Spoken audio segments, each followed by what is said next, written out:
In the gospel today, Mark recounts a story of the apostles, which illustrates a very human dynamic between them, one that I think that we all can relate to.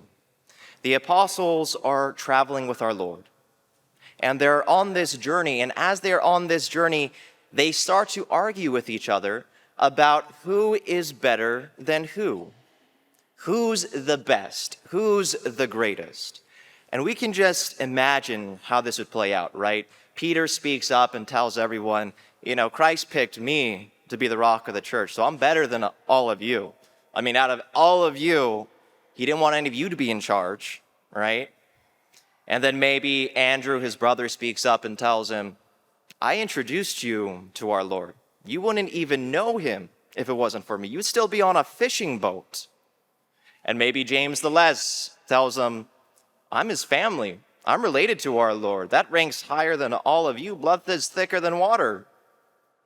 But at least the one thing all the apostles could agree on was that Matthew was definitely the worst because he was the tax collector, right? And Christ catches them doing this, and he calls them out on it. He catches them comparing themselves to each other so that they can feel good about themselves, so that they can feel superior. And our Lord calls them out on this. And we can all relate to this in some way or another, right? Well, at least I give more money to the church than those Catholics do. Or I'm more reverent at Mass than those Catholics. I don't talk in church. Or I know the Catholic faith better than those Catholics do. Or I am more traditional and orthodox than those Catholics. I am a TLM Catholic. Or my kids are better behaved than that family's kids. Any of these things sound familiar? Priests do the same thing. Well, I celebrate Mass more reverently than Father so-and-so. Or I'm smarter and know more theology than those priests. I studied in Rome. I'm a Roman priest. Or at the very least, I'm a better preacher than the priests in that neighboring parish. That's why everyone's coming to church here. Whenever we do this, whenever we compare ourselves to those around us, to others, we create a false standard, a false criteria for us to live by, because each and every one of us are unique individuals with our own circumstances, our own context, our own baggage, our own personhood, our own lives to live. We're not supposed to compare ourselves to the person in the pew next to us because we're not them. What we are supposed to be is specific to each and every one of us because we are unique individuals. And whenever we ignore this reality and we compare ourselves to those around us, two very problematic things can result.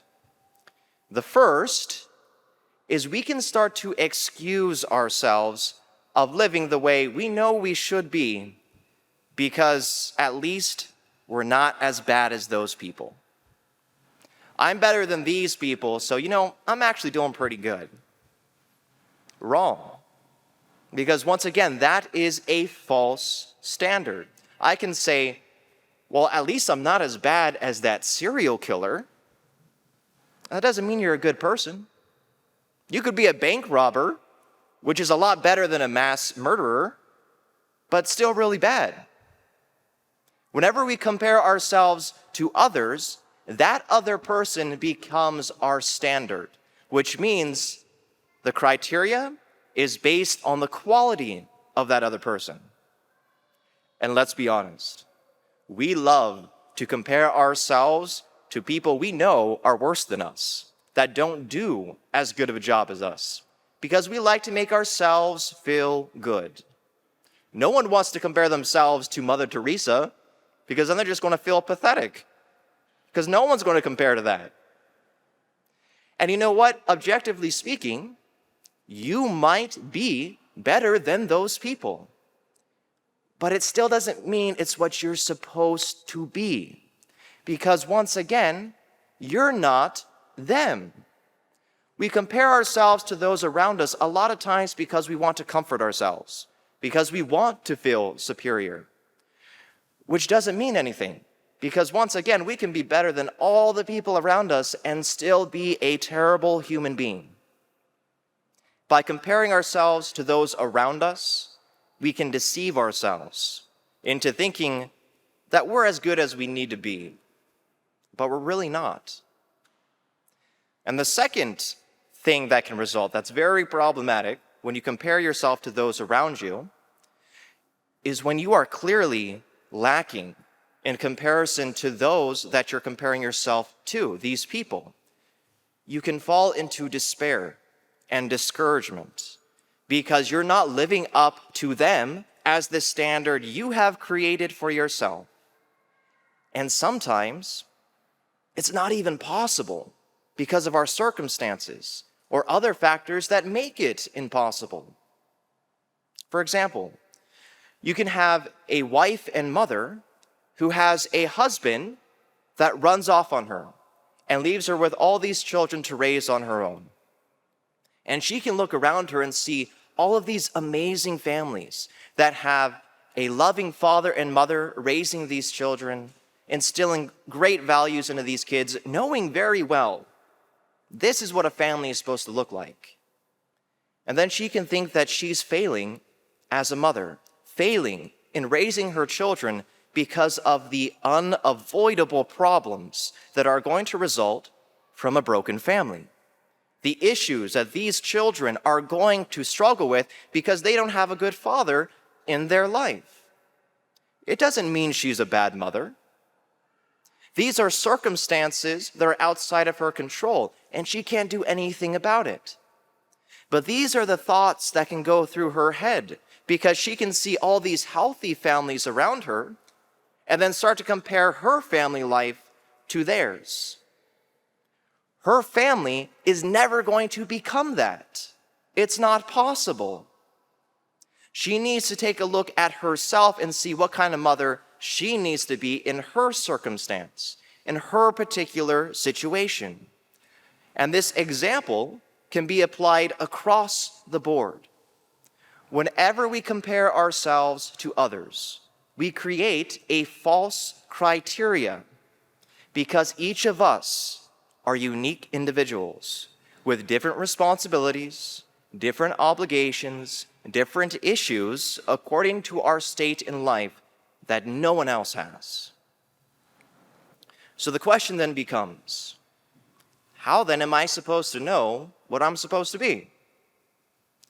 What criteria do I judge myself by?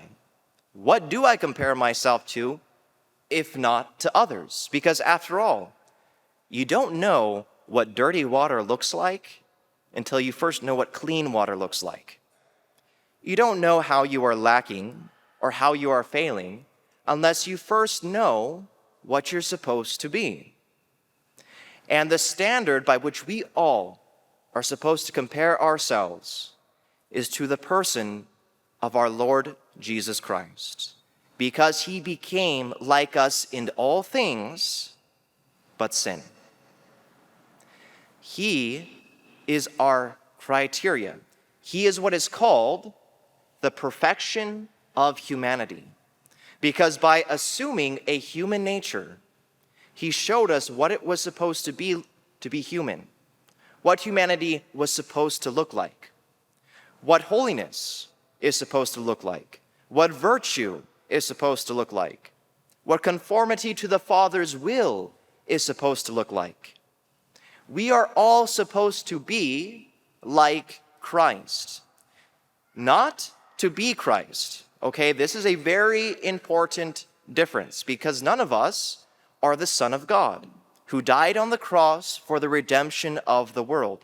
None of us are supposed to be Christ because once again, we're all unique individuals. But all of us are supposed to be like Christ because he was perfectly conformed to the Father's will in every unique circumstance of his life. which was the salvation of the world. Everything our Lord taught us through his life can be applied to each and every one of our lives, because he is that model of holiness. He is the perfection of humanity. He is the standard by which we are supposed to judge ourselves by. He is the one we compare ourselves to. But this comparison is not possible if you are not able to take an honest look at yourself, if you do not have true self-knowledge.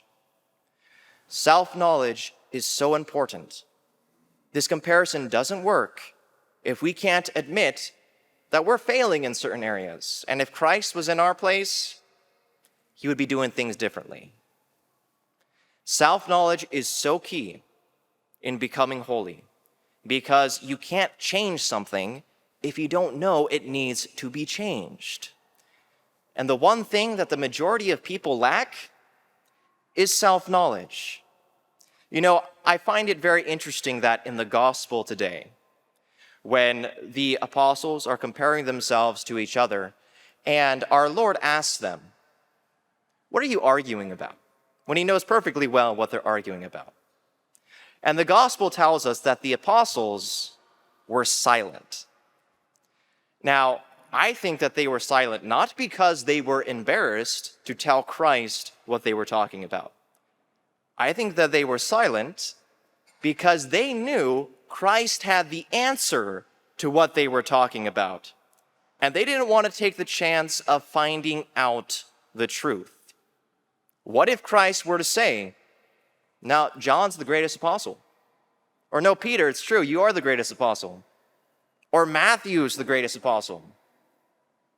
The apostles rather be ignorant than face the truth about themselves. It's like when you're arguing with someone and you know that there is a third person that has the answer, but you really don't want to go and ask them because you might be wrong. And then you have to admit that.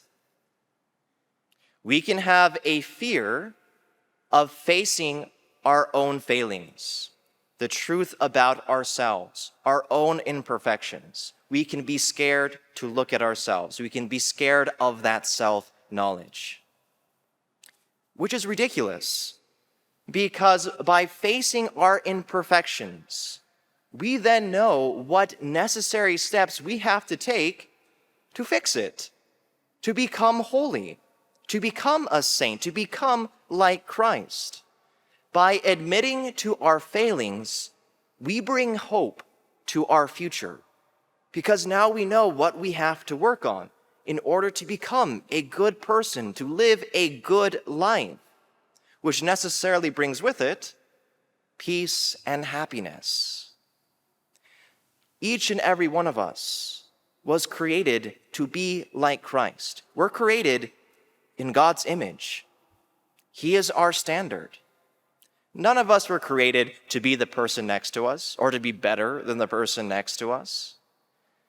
But in order to become like Christ, we need to be able to take an honest look at ourselves, to admit where we are lacking, so that way we can take those necessary steps to become holy, to become a saint, to become like Christ.